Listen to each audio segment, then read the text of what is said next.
जय श्रीराम. चैत्र नवरात्री निमित्त आपण कालपासून सुरुवात केलेल्या श्री रामप्रभूंच्या चरित्रकथा आजचा दुसरा दिवस. सूर्यवंशातील दिलीप राजा यास बरेच दिवस संतती नव्हती. या कारणास्तव गुरु वसिष्ठांच्या आज्ञेनुसार नंदिनी नावाच्या कामधेनूची त्याने सेवा आरंभिली. दिलीप सदा तिच्या सेवेत तत्पर राहत असे. एके दिवशी गुरु वसिष्ठांनी दिलीप राजाची परीक्षा पाहण्याचे ठरवले. त्यांच्या प्रेरणेवरून बाजूच्या झाडीतून एकाएकी एक सिंह धावत आला आणि त्याने नंदिनीच्या मानेला धरले. तेव्हा दिलीपाने, "बाबा, मला खा, पण माझ्या गोमातेला सोड," असे म्हणून आपली मान त्या सिंहापुढे केली. तोच सिंह अदृश्य झाला आणि नंदिनी प्रसन्न होऊन म्हणाली, "हे राजा, तुझी गुरुभक्ती आणि माझ्यावरील अंतःकरणपूर्वक असलेले तुझे प्रेम पाहून मी तुझ्यावर संतुष्ट झाले आहे. लवकरच तुला सुपुत्र होईल." नंदिनीच्या आशीर्वादाप्रमाणे पुढे राजा दिलीपास सुपुत्र झाला. त्याचे नाव रघु असे ठेवले. रघुराजा. रघुराजा हा मोठा न्यायी, धर्मनिष्ठ आणि प्रजावत्सल असा होता. त्यास पुष्कळशा स्त्रिया होत्या. एका पर्वकाळी सर्व स्त्रियांसह समुद्र स्नानार्थ जावे असे त्याने ठरवले, पण त्या दिवशी काही बायकांची महिन्याची अडचण आल्यामुळे त्याची ती इच्छा अपुरीच राहिली. पुढे पण त्याच अडचणीमुळे अनेक वेळा त्याचा बेत बसला. एका पर्वकाळी मात्र त्याची इच्छा पुरवायची असे देवानेच ठरवल्यामुळे सहजच तो योग जुळून आला. समुद्रस्नान आटोपून सर्व स्त्रियांसह रघुराजा वाड्यात प्रवेश करतो, इतक्यात एक म्हातारा माणूस पण त्याच्या बरोबर वाड्यात शिरला. रघुराजाने त्याची विचारपूस केली. तेव्हा तो म्हणाला, "मी एक अत्यंत गरीब स्त्रीहीन माणूस आहे. तसेच माझ्या मनाप्रमाणे सुरूप अशी बायको न मिळाल्यामुळे अद्याप मी ब्रह्मचारी आहे. तुझ्या सुंदर सुंदर बायका पाहून मला यातील एखादी बायको मिळेल का? या आशेने मी येथवर आलो आहे." रघुराजा बायकांकडे बोट करून त्या वृद्धाला म्हणाला, "आपणास यापैकी कोणती स्त्री आवडते ते सांगा, म्हणजे तिला मी तुमच्या स्वाधीन करेन." वृद्ध म्हणाला, "राजा, एकापेक्षा एक अशा तुझ्या सुंदर बायका आहेत. तेव्हा अमुकच आवडते असे कसे मी सांगू?" रघुराजा म्हणाला, "असे असेल तर सर्वांनाच तुम्हाला अर्पण करण्यास मी तयार आहे." वृद्ध म्हणाला, "तू राजा आहेस म्हणून त्यांचा सांभाळ करतोस, पण माझ्यासारख्या गरीब माणूस इतक्यांना कसा पोसणार?"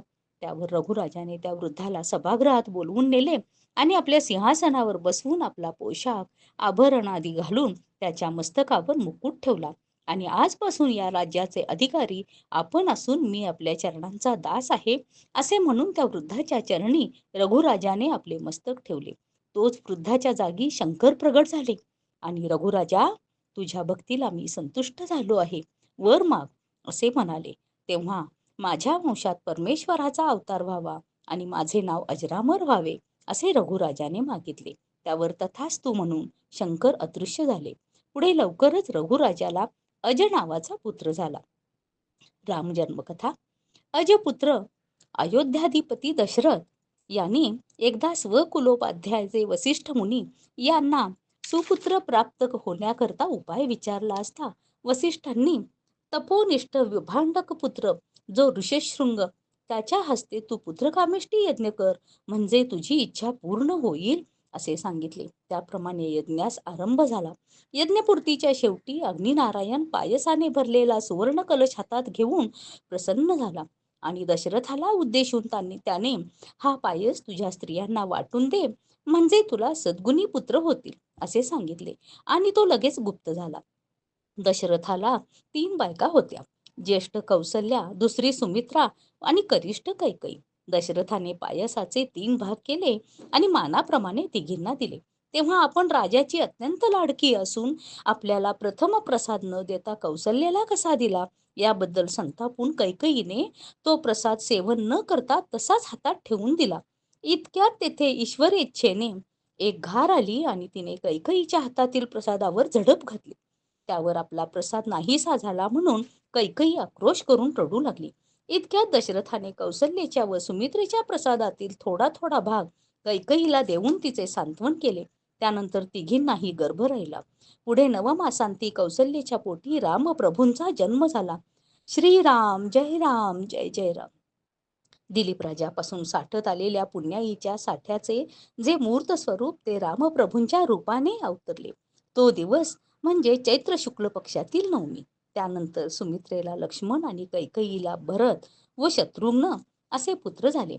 पुढे शंकराने दिलेल्या वराप्रमाणे रामप्रभूस रघुपती, राघव, रघुकुल टिळक, रघुवीर, रघुनंदन इत्यादी नावाने लोक संबोधू लागले. तिकडे ऋष्यमुख पर्वतावर वायुपत्नी अंजनी ही आपल्या पोटी महान पराक्रमी भक्ताचा अवतार व्हावा म्हणून तप करीत होती.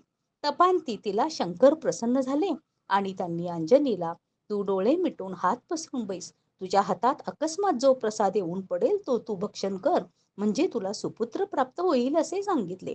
त्याप्रमाणे कैकेयीच्या हातातील प्रसाद घेऊन घार त्या वाटेने जाऊ लागली असता ईश्वरी संकेतानुसार तिच्या तोंडातील प्रसाद निसटून अंजनीच्या हातात पडला. तो तिने शंकराचे स्मरण करून अत्यंत आदराने सेवन केला. नवमासांती चैत्र पौर्णिमेच्या दिवशी सूर्योदय समयी अंजनीला अक्षय कौपिनधारी असा पुत्र झाला.